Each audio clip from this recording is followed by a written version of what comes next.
My husband, Leo, and I were in Hawaii, a trip lovingly gifted by our daughter, Samantha. Amidst the joy of our journey, a jarring encounter awaited us.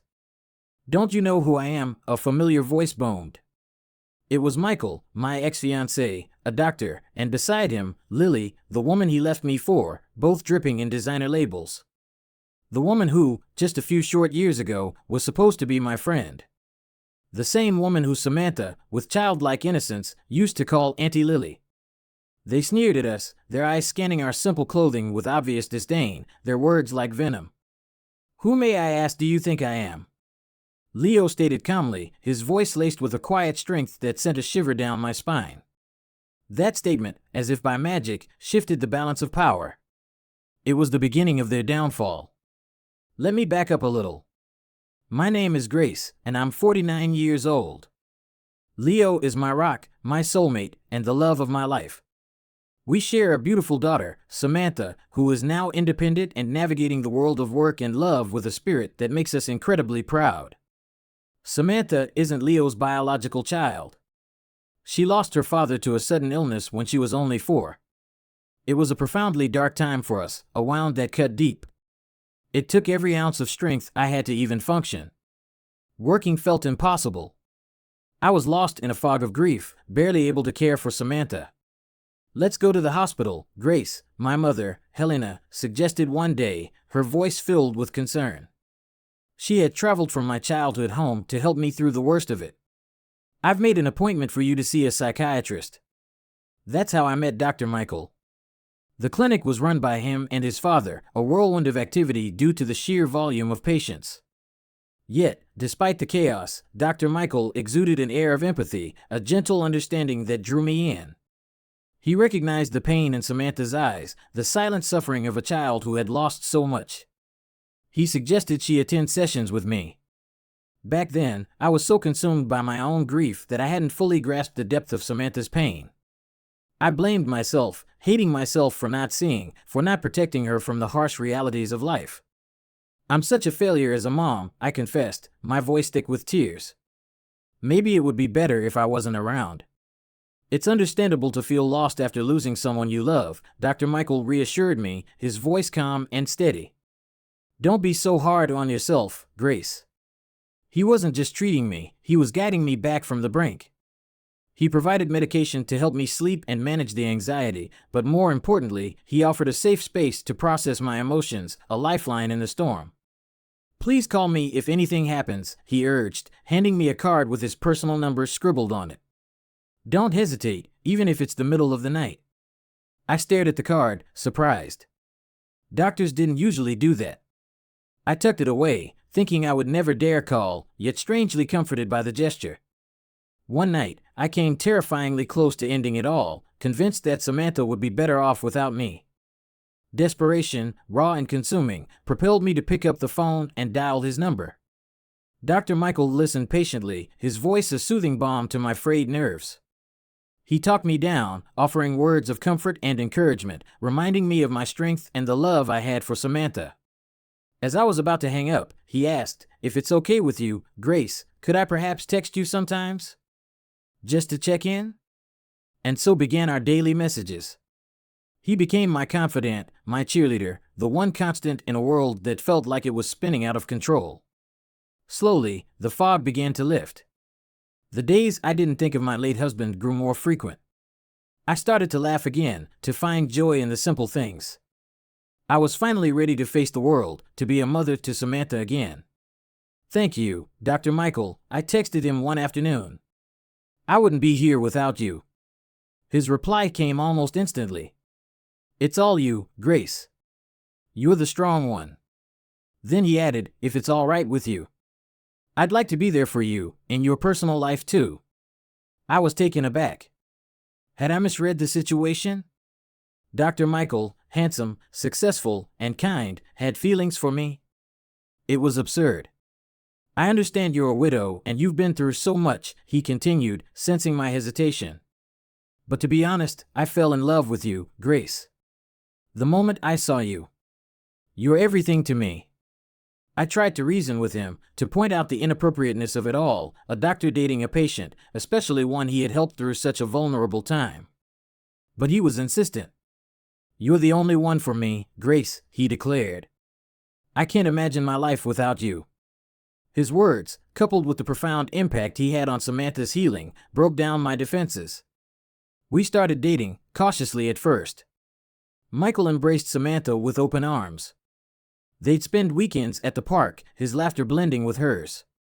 He even charmed my circle of friends, effortlessly fitting into my life. "You're amazing with them," I commented one day, watching him push Samantha and her friend Em on the swings. He flashed me that heart-stopping smile. "It comes naturally." Looking back, it was foolish of me to trust him so completely. But his love felt like a lifeline, a beacon of hope in the darkness. A year into our relationship, Michael proposed. "I want to support Grace and Samantha for the rest of my life," he declared, gazing at us both with such love that it brought tears to my eyes. After much discussion and careful consideration, Samantha and I said yes. We were ecstatic, ready for our happily ever after. Then, one ordinary afternoon, while Samantha was playing with Em, she announced, "Mom, Em says Michael is going to be her daddy soon since he's going to be my dad too." I froze, my blood running cold. That's going to be tough," I stammered, trying to mask the alarm bells ringing in my head. I brushed it off as childish fantasy, convincing myself that Em, sweet but imaginative, was simply enamored with Michael's affections. But deep down, a seed of doubt had been planted. That night, as I was preparing dinner, Michael dropped a bombshell. "Grace," he said, his voice uncharacteristically hesitant. "We need to talk. About the marriage. I'm seeing someone else." "What?" I gasped, the blood draining from my face. "Who? Don't tell me."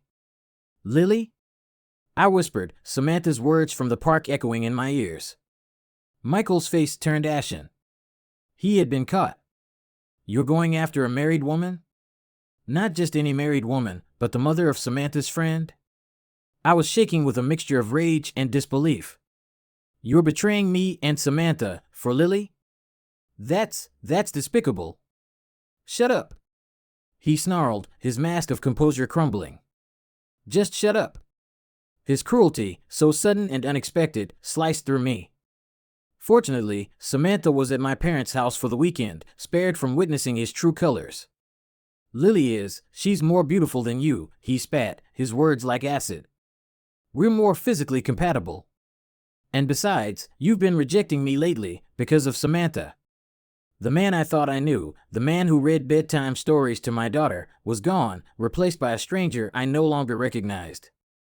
"You're choosing her, for those reasons?" I choked back a sob, my heart shattering into a million pieces. "Basically," he sneered, "I was drawn to the idea of a grieving widow. Your appearance was a bonus. Well, your clothes and hair were always a bit underwhelming. But a widow's vulnerability? That really did it for me. I wanted to mess you up." He paused, his eyes cold and calculating. "To be honest, I never really loved you. I kept treating you because I didn't want to transfer you to another doctor, and it would have looked suspicious to end things sooner. It was a miscalculation that you recovered so well. Maybe thanks to me?" His voice dripped with sarcasm. "As a doctor," he continued, his voice laced with a chilling detachment, "I should have kept you coming to the hospital, kept you reliant on me. But you insisted on getting better." He scoffed. "Look at you now, all independent." His words were like blows, each one chipping away at what little remained of my dignity. I couldn't believe that I had allowed myself to be so completely played. "Enough," I finally whispered, my voice trembling with suppressed rage. "Get out. We're done. And yes, you will be paying for breaking off this engagement." Michael, taken aback by my sudden assertiveness, hesitated for a moment before regaining his composure. "Fine," he said with a shrug. "Money's no object to me. Here, take it."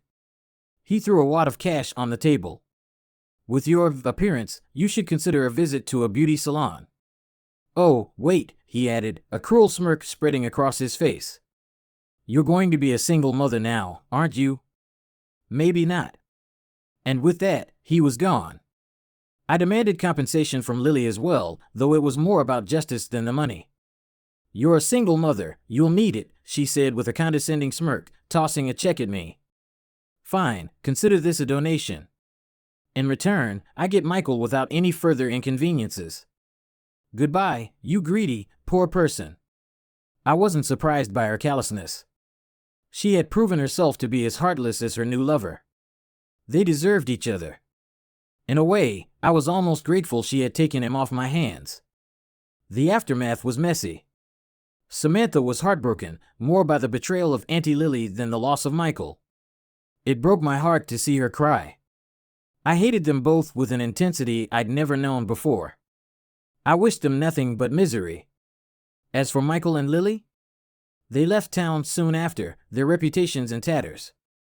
Michael's father, a strict and traditional man, was furious about his son's behavior. Apparently, he had never approved of Lily and had threatened to cut Michael off if he didn't end the relationship. Karma, it seemed, was real. Life, as it always does, went on. I met Leo, a kind and generous soul who loved Samantha as his own. We were married a year later, and he has been my rock ever since. Which brings us back to Hawaii. The slap in the face of seeing Michael and Lily again, their smug smiles and condescending words, brought back a flood of anger and resentment. But this time, I wasn't a heartbroken single mother, unsure of herself. I was Grace, wife of Leo, a force to be reckoned with. And Leo, well, let's just say he didn't disappoint. He calmly revealed his own success, inheriting a major pharmaceutical company from his father, a company that supplied Michael's clinic, no less. The look on their faces was priceless. Their carefully constructed facade crumbled before our eyes. The rest, as they say, is history. Leo, ever the gentleman, even contacted Michael's father, sending him the recording of their encounter. The consequences for Michael were swift and severe. He was removed from his position at the clinic and forced to take a significant pay cut. Lily, I heard, ended up divorced and struggling. Justice, it seemed, had prevailed. As for Leo, Samantha, and me, we are happy. Truly happy. We learned that forgiveness is a powerful thing, but it doesn't mean forgetting. It means moving on, stronger and wiser for the experience. And we learned that sometimes, revenge is best served, well, with a side of pineapple and a breathtaking ocean view. Our Hawaiian misadventure had an unexpected silver lining. It brought a sense of closure to a painful chapter in our lives and cemented the love and respect between Leo, Samantha, and me. Samantha, with her characteristic wisdom, declared it a good example of what kind of adult not to become. Life returned to its peaceful rhythm. Leo continued to lead his company with integrity and compassion, always making time for family dinners and weekend getaways. Samantha, thriving in her independence, regaled us with tales of her work projects and blossoming romance. As for me, I found joy in volunteering at a local clinic, offering a listening ear and a kind smile to those navigating their own storms. One evening, over a dinner of Leo's famous grilled salmon and my even more famous apple pie, Samantha announced, "I have a surprise." She beamed at us, her eyes sparkling with mischief. "Don't tell me," I teased, "you're running away to join the circus?" "Better than that," she exclaimed, pulling out 3 colorful brochures from her bag. "Tickets to Italy." I figured we all deserve a real vacation after that whole Hawaii debacle. My jaw dropped. Italy? But how? "Let's just say my bonus this quarter was a little more generous than I expected," she explained, a mischievous glint in her eye. "Consider it a thank you for teaching me the importance of kindness, resilience, and knowing when to walk away from toxic people." Leo chuckled, pulling her into a hug. "You are your mother's daughter, that's for sure." And so, our next adventure began. We spent 2 glorious weeks exploring the rolling hills of Tuscany, indulging in the finest pasta and gelato, and marveling at the architectural wonders of Rome. Samantha, ever the meticulous planner, had even arranged for a private cooking class where we learned the secrets of authentic Italian cuisine. As I watched Leo and Samantha laughing hysterically while attempting to shape perfect ravioli, a wave of contentment washed over me. We had faced our demons and emerged stronger, our bond unbreakable. We had found our happily ever after, not in a fairy tale, but in the messy, beautiful tapestry of real life. Life, I realized, is a journey best traveled with an open heart, a sense of adventure, and the unwavering support of those you love. And sometimes, just sometimes, it's even sweeter after a little bit of rain. Our Italian escapade left us rejuvenated, our family bond tighter than ever. Life was good, filled with the simple pleasures of shared meals, weekend hikes in the nearby mountains, and the occasional movie night, complete with popcorn and heated debates over plot twists.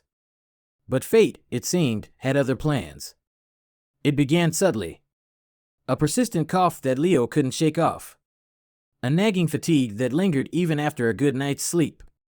He brushed it aside as stress, the inevitable byproduct of running a successful company. Just a bug, he'd say, flashing me that reassuring smile that always melted my heart. Nothing a little rest can't fix. But my intuition whispered otherwise. I urged him to see a doctor, my mind conjuring worst-case scenarios, haunted by the ghost of Samantha's father's sudden passing. He reluctantly agreed, more to appease me than out of genuine concern. The diagnosis hit us like a ton of bricks. Stage 4 lung cancer. Aggressive, relentless, and unforgiving. The world, as I knew it, shattered. How? I choked, my voice a strangled whisper.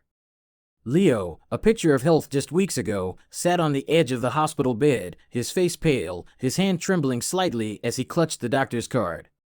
We caught it late, the oncologist explained gently, her voice laced with empathy but devoid of false hope. The good news is, there are treatment options. We'll do everything we can to fight this. Everything. Such a small word.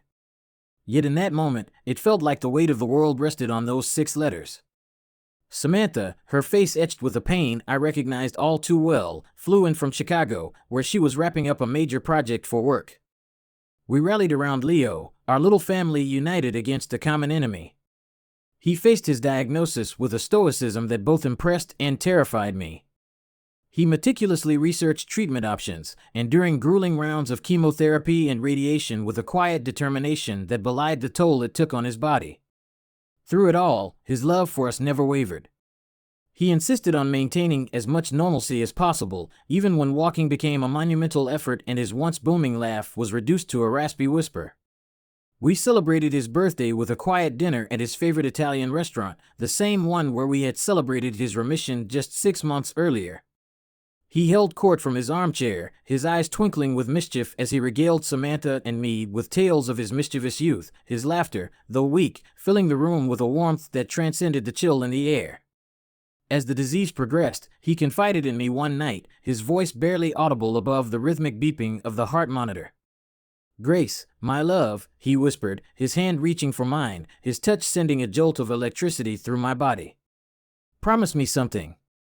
"Anything," I choked, tears streaming down my face. "Promise me you'll be okay. Promise me you won't let this break you." "Leo, please." "Promise me, Grace," he insisted, his grip tightening on my hand. I promise," I sobbed, my heart shattering into a million pieces. He closed his eyes, a peaceful smile gracing his lips, and drifted off to sleep. He never woke up.